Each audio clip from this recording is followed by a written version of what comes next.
Hello and welcome to this tutorial, and in this tutorial we'll be going through the basic overview of an Android application. So in the previous tutorials we have successfully created this application right in front of us, and we were successful in launching this app onto the emulator.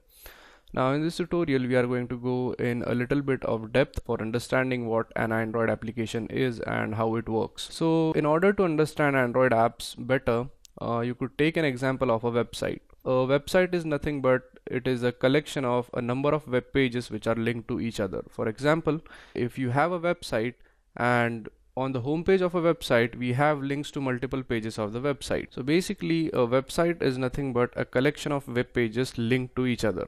Now in the case of Android application, instead of web pages we have these things which are called as activity.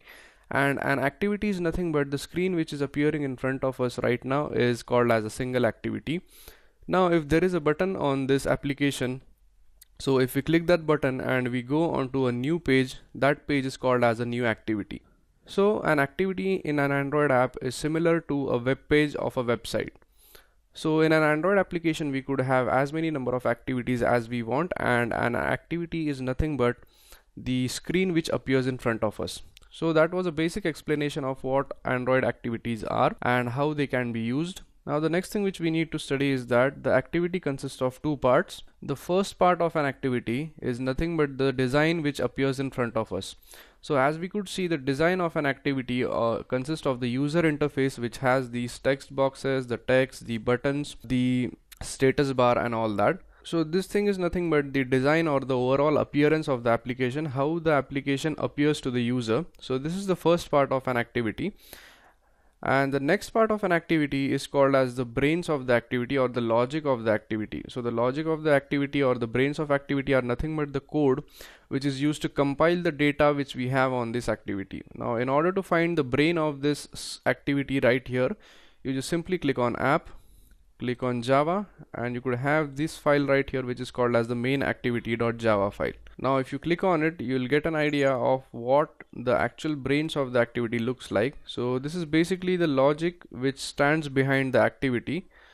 So in this case we have the front end of our activity, which is nothing but how the activity looks to the end user, and on the back side we have this code which usually instructs the activity to perform in a certain way, or it is also used to process the data which we are going to enter into the activity. Now let's go ahead and let's design some things onto our main activity. So let's go ahead and delete this hello world. So in order to delete it, I simply click on it and then right click and click on delete. So as you could see, our activity turns blank. And now let's say if you want to add something to it, let's say we want to add a text area to it, you could go ahead right here and select this plain text view, which allows you to enter some text onto the screen or the activity. Now it is also going to show you some grid lines which are used to align your text properly. So let's say if you want to place this text area or the plain text view in the middle of the screen, you could go right here and just click on it so that you are sure that it is in the middle of the screen. So now just leave it and you'll have your text area right over here. Now as you could see, it is displaying the text to be new text. Now let's say you want to change the text of this text area or the plain text view right here. Then in order to do so, you simply click on it, or instead of clicking right here, you could go to the component tree which is shown right here. And in the component tree you could select your text view, which is nothing but this, and you simply click on it. And as you could see, there are certain number of properties of the text view listed over here.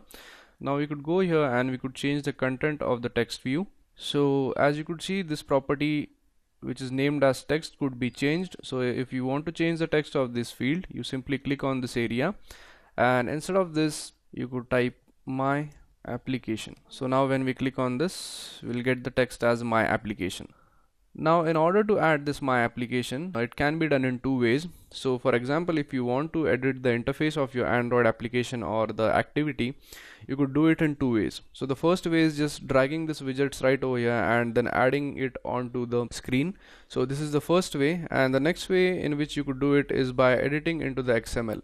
So this is the design view and this is the text view right here. So for example, if you wanted to add this text view here, so we could type in this code, but it is a bit difficult to write this line of code here. So this is one more way of adding the content to your screen.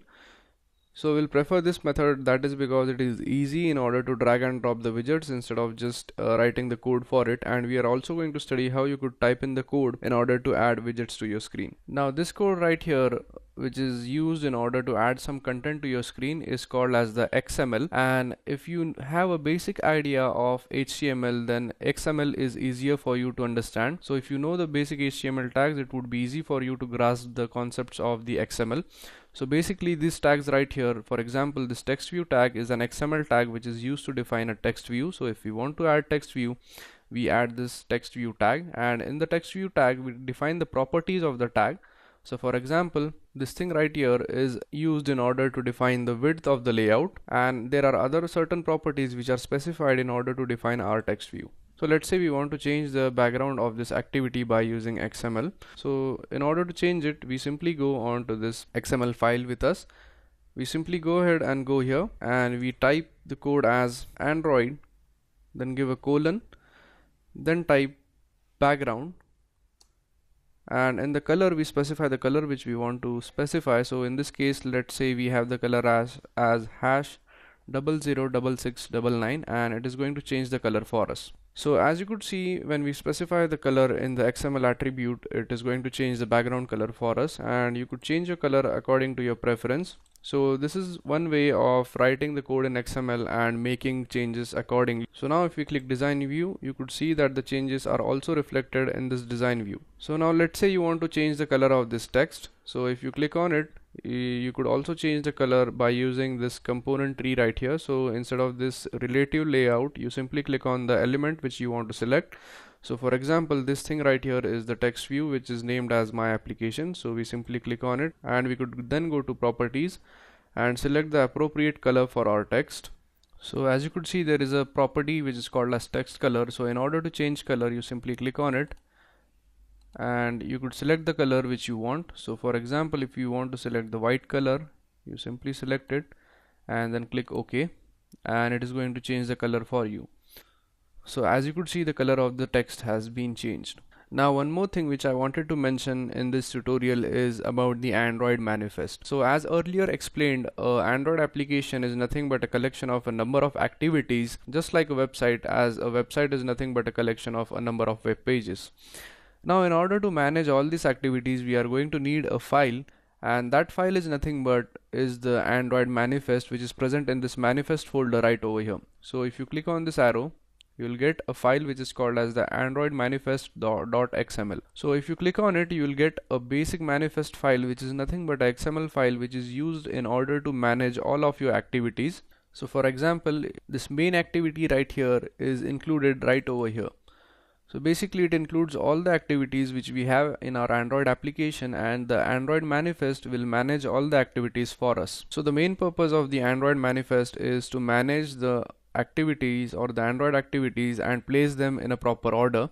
So for example, as you could see the line right here which stands for android.intent.category.launcher. So this thing right here specifies that on launching the Android application, we should have the main activity. So in this manner, if we go on adding activities to our Android application, we need to make relative changes to the Android manifest.xml.